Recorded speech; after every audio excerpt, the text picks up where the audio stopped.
श्रीनिवास रामानुजन आज तक के सबसे बड़े मैथमेटिशियन, जिन्होंने ब्लैक होल्स के बारे में मैथमेटिक्स तब लिख दिया था जब ब्लैक होल्स नाम का शब्द हमारी दुनिया में था ही नहीं। तो उन्हें ब्लैक होल्स के बारे में जानकारियाँ कहाँ से मिली और कैसे मिली? आइंस्टाइन ऐसा कहा करते थे कि कोई कोई जानकारियाँ उनके माइंड में अपने आप आ जाती थी। कैसे आ जाती थी? क्या उन्हें एलियंस दिया करते थे? ऐसा आपने डिस्कवरी या हिस्ट्री टीवी पे एपिसोड देखा ही होगा, जहाँ पे वे लोग बात करते हैं कि क्या कोई एलियंस उन्हें जानकारियाँ देते थे। और रामानुजन जी के बारे में भी बात करते हैं कि उन्हें नामगिरी नाम की देवी जानकारियाँ देती थी। बाकी के भी लोग जिन्हें हम जीनियस कहते हैं, जैसे कि स्वामी विवेकानंद, निकोला टेस्ला, इन लोगों को भी ऐसे इन्फॉर्मेशन मिलती थी कि मानो दूसरी दुनिया के लोग इन्हें बताते हो। तो क्या सच में ऐसा था? क्या सच में इन सभी का कनेक्शन एलियंस के साथ था? इन सभी का कनेक्शन एलियंस के साथ जोड़ देना, इस बात में कोई लॉजिकल पॉइंट नहीं दिखता है, क्योंकि इन लोगों से पहले भी कई सारे जीनियस लोग आए हैं जो रहस्यमय तरीके से जानकारियाँ हासिल करते थे। तो क्या आप उन सब को भी एलियंस के साथ जोड़ दोगे? भले ही कोई लॉजिकल पॉइंट ना दिखे, लेकिन आप सबका कनेक्शन एलियंस के साथ जोड़ सकते हो, क्योंकि इन सब ने कभी ना कभी एलियंस से कांटेक्ट किया है। ये बात 100% सही है। लेकिन जिस तरीके से आपको इन सब के बारे में बताया जाता है, उनको देखकर मैं ये कहूँगा कि वे 50% सही बोलते हैं। बाकी के 50% इसलिए काट रहा हूँ क्योंकि आपको अच्छे तरीके से नहीं बताया गया है, और एक इम्पॉर्टेंट चीज़ के बारे में भी नहीं बताया गया है, जहाँ से ये सभी जीनियस लोग अक्सर जानकारियाँ हासिल करते थे। तो चलिए डिटेल में जानते हैं। पहले आप ये बताइए कि क्या आप एलियन सिर्फ उन्हीं को बोलते हो जो सिर्फ मटेरियल वर्ल्ड में एग्जिस्ट कर रहे हैं? यारो, ये एनर्जिकल दुनिया है, यहाँ पे सब कुछ एनर्जी है। इसके बारे में मैंने आपको पिछले वीडियो में ही प्रूफ के साथ बता दिया है कि साइंटिस्ट अपने आंखों से एटम्स के फंडामेंटल पार्ट को देख चुके हैं, जो एक एनर्जी वॉर्टेक्स है। इस मटेरियल वर्ल्ड में ही रियल वर्ल्ड एग्जिस्ट करता है, जिसे हम एनर्जिकल वर्ल्ड कहते हैं। उस एनर्जिकल वर्ल्ड में कई सारी एनर्जीज रहती है, जिसे हम स्पिरिट कहते हैं। आपके पास उन सभी स्पिरिट्स के साथ बात करने की क्षमता है, क्योंकि हो तो आप भी एक एनर्जी। आपके पास ऐसी क्षमता है कि आप किसी भी वर्ल्ड के एनर्जी के साथ, चाहे वो एनर्जी मटेरियल वर्ल्ड का हो या फिर एनर्जिकल वर्ल्ड का, आप किसी से भी कांटेक्ट कर सकते हो और आप उनसे कोई इन्फॉर्मेशन पा सकते हो। एग्जाम्पल के लिए आप विवेकानंद जी को ले सकते हो। इनके पास क्वांटम स्पीड रीडिंग पावर थी, जिसकी मदद से वो कोई भी बुक बिना खोले ही पढ़ लेते थे। असल में वो बुक के थ्रू उस बुक के एथर के माइंड के साथ कनेक्ट हो जाते थे, जिसके बाद उस बुक में क्या लिखा हुआ है वो सब जान जाते थे। लेकिन यहाँ पे प्रॉब्लम यह है कि हर बार स्पिरिट्स के साथ कनेक्ट नहीं हुआ जा सकता है, क्योंकि यहाँ उनकी भी मर्जी चलती है कि वो आपसे कनेक्ट होना चाहते हैं या नहीं। यानी कि हर बार आप स्पिरिट्स के साथ कनेक्ट नहीं हो सकते हो, और आप हर एक तरह की जानकारियाँ भी स्पिरिट से नहीं पा सकते हो। इसलिए कुछ जानकारियाँ हासिल करने में आपका मदद स्वयं ब्रह्मांड करता है। इस ब्रह्मांड में जितनी भी इंफॉर्मेशन है, चाहे वो बुक में स्टोर है, इंटरनेट पे स्टोर है, आपके माइंड में स्टोर है, या फिर दूसरे स्पिरिट्स के पास मौजूद है, वो सब इंफॉर्मेशन एक स्पेशल चीज़ से कनेक्टेड है, जिसे हम आकाशिक रिकॉर्ड कहते हैं।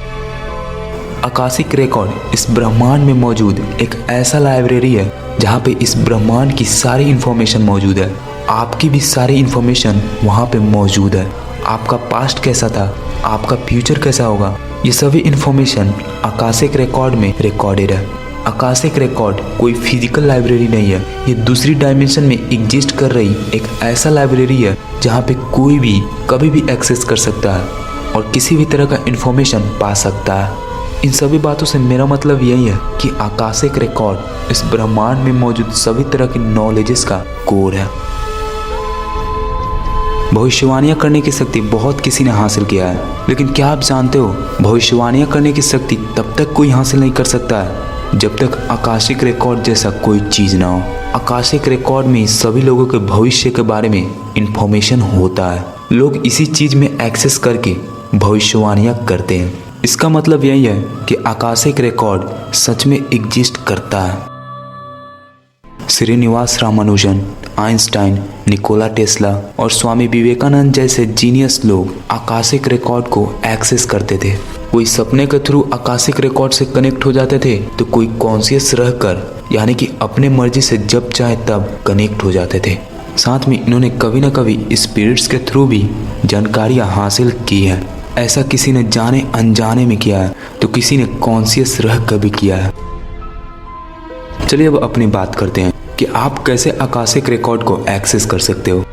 जैसा कि आप जानते हो, आकाशिक रिकॉर्ड कोई फिजिकल एंटिटी नहीं है, ये दूसरी डायमेंशन की चीज़ है। इसलिए अगर आप दूसरी डायमेंशन में एंटर करना चाहते हो, आकाशिक रिकॉर्ड तक पहुंचना चाहते हो, तो आपको अपनी पीनियल ग्लैंड को एक्टिवेट करना होगा, क्योंकि पीनियल ग्लैंड ही हमें दूसरी डायमेंशन में एंटर करने की शक्ति देता है। तो अगर आप कॉन्शियस रहकर आकाशिक रिकॉर्ड में एक्सेस करना चाहते हो तो आपको अपना पीनियल ग्लैंड एक्टिवेट करना होगा। जब आपका पीनियल ग्लैंड एक्टिवेट हो जाएगा तो आप जब चाहो तब इस मेथड का यूज करके आकाशिक रिकॉर्ड तक पहुंच सकते हो। ट्रांस चैनलिंग, इस मेथड में आपको मेडिटेशन करते वक्त उन घटनाओं को अननोटिस करना होता है जो आपके आसपास हो रहा होता है, यानी कि आपके आसपास क्या हो रहा है इन सब को अननोटिस करके आपको अपने दोनों आंखों को सेंटर की ओर यानी कि तीसरी आंख की ओर पॉइंट करके एक गहरे स्टेट में जाना होता है, जिसके बाद आप आकाशिक रिकॉर्ड को एक्सेस कर पाते हो। अगर हम रामानुजन जी की बात करें तो ये कभी कभी सपने के थ्रू आकाशिक रिकॉर्ड में एक्सेस कर जाते थे, लेकिन साथ में कॉन्शियस रहकर भी एक्सेस कर जाते थे। वो जब भी मैथ का कोई प्रॉब्लम देखते थे तो उसका सलूशन आंख बंद करके सोचने लगते थे। उस वक्त उनका दोनों आंख सेंटर की ओर फोकस करने लगता था। वो फोकस करते करते इतनी गहराई में चले जाते थे कि प्रॉब्लम का सलूशन उनके थर्ड आई के सामने डिस्प्ले हो जाता था। निकोला टेस्ला भी कुछ ऐसे ही जानकारियाँ हासिल करते थे। 1896 में स्वामी विवेकानंद वेस्ट की ओर गए थे। तब उस वक्त निकोला टेस्ला और विवेकानंद जी का मुलाकात हुआ था। उस वक्त स्वामी विवेकानंद निकोला टेस्ला को प्राण और आकाश यानी कि ईथर एलिमेंट के बारे में कुछ बताए थे। इसके बारे में जानकर निकोला टेस्ला बहुत इंस्पायर्ड हो गए थे। इसके बाद वह आध्यात्मिक विज्ञान में इंटरेस्ट दिखाने लगे, जिसकी वजह से इस यूनिवर्स के बारे में उनकी अंडरस्टैंडिंग बहुत ज़्यादा बढ़ गई। ये सभी बातें उनके ऑटोबायोग्राफी में लिखी हुई है। उन्होंने ये भी बताया है कि टीनेज के वक्त वो अपनी लाइफ के उन घटनाओं को देख पाते थे जो हो चुका था और जिसके बारे में उनको ठीक से याद भी नहीं था। उन्होंने ये भी बताया कि अपने लाइफ में वो जब भी कोई प्रॉब्लम फेस करते थे तो उसका सलूशन विजन्स के थ्रू पा लेते थे। और साथ में उन्होंने ये भी कहा है कि वो सिर्फ किसी चीज़ का नाम सुनकर उसकी सारे इन्फॉर्मेशन को एक्सेस कर पाते थे। उनसे जब पूछा जाता था कि आप ये सब कैसे कर लेते हो तो वे ये बोलते थे,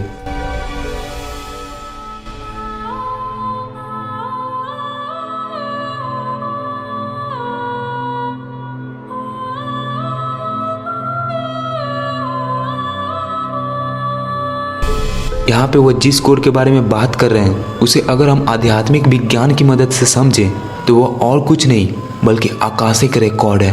आकाशिक रिकॉर्ड से ही हम नॉलेज लेते हैं और नॉलेज से ही स्ट्रेंथ और इंस्पिरेशन मिलता है। अब आप ये जरूर सोच रहे होंगे कि आइंस्टाइन, निकोला टेस्ला ये लोग तो मेडिटेशन नहीं किया करते थे, तो इनकी पीनियल ग्लैंड कैसे एक्टिवेट हो गई और ये आकाशिक रिकॉर्ड को कैसे एक्सेस करने लगे? तीसरी आंख को सिर्फ मेडिटेशन के द्वारा ही नहीं खोला जा सकता है, बल्कि जीवन की कठिन परिस्थितियां भी होती हैं जो कुछ लोगों को जागरूक बना देती है, उनकी तीसरी आंख खोल देती है। इसलिए अगर आप इनके तरह आकाशिक रिकॉर्ड को एक्सेस करना चाहते हो तो आपको अपना पीनियल ग्लैंड एक्टिवेट करना होगा। उसके बाद आप भी किसी चीज़ का नाम सुनकर उसके बारे में नॉलेज इकट्ठा कर सकते हो सकता है कि उस वक्त कोई बड़ी प्रॉब्लम का सलूशन आप आसानी से ना ढूंढ पाओ, तो उस वक्त उसका जवाब पाने के लिए आपको इन स्टेप्स को फॉलो करना होगा। सबसे पहले आपका जो प्रॉब्लम है उसे माइंड में सेट कर लेना है। फिर कोई मेडिटेशन टेक्निक जैसे कि ट्रांस चैनलिंग मेथड का यूज करना होगा। इस मेथड को यूज करने से पहले आपको अपने आप को टोटली रिलैक्स फील करवाना होगा। फिर आंख बंद करके आपको अपने तीसरी आंख की ओर फोकस करना होगा। अपने आसपास हो रही चीजों को अननोटिस करके अपना पूरा फोकस तीसरी आंख पर करना होगा। फिर आप ध्यान के गहराई में चले जाओगे, जिसके बाद आप आकाशिक रिकॉर्ड को एक्सेस कर सकते हो। अगर आपको ऐसा लगता है कि आपका पीनियल ग्लैंड थोड़ा सा भी एक्टिवेट है तो आकाशिक रिकॉर्ड में एक्सेस करने के लिए आप अभी भी उन स्टेप्स को फॉलो कर सकते हो। आपको प्रैक्टिस करते रहना होगा, फिर आप एक दिन जरूर कामयाब हो जाओगे। वैसे आपको क्या लगता है, मैं आपको सिर्फ आत्मज्ञान की राह पे चलने की सलाह क्यों देता हूँ? सिर्फ सुपर नेचुरल पावर्स पाने के लिए? ऐसा बिल्कुल नहीं है। अगर आप क्यूरियोसिटी ज़्यादा रखते हो, इस ब्रह्मांड के बारे में जानने की इच्छा रखते हो, तो आप आत्मज्ञान की राह पे चलकर इस ब्रह्मांड के बारे में सब कुछ जान सकते हो।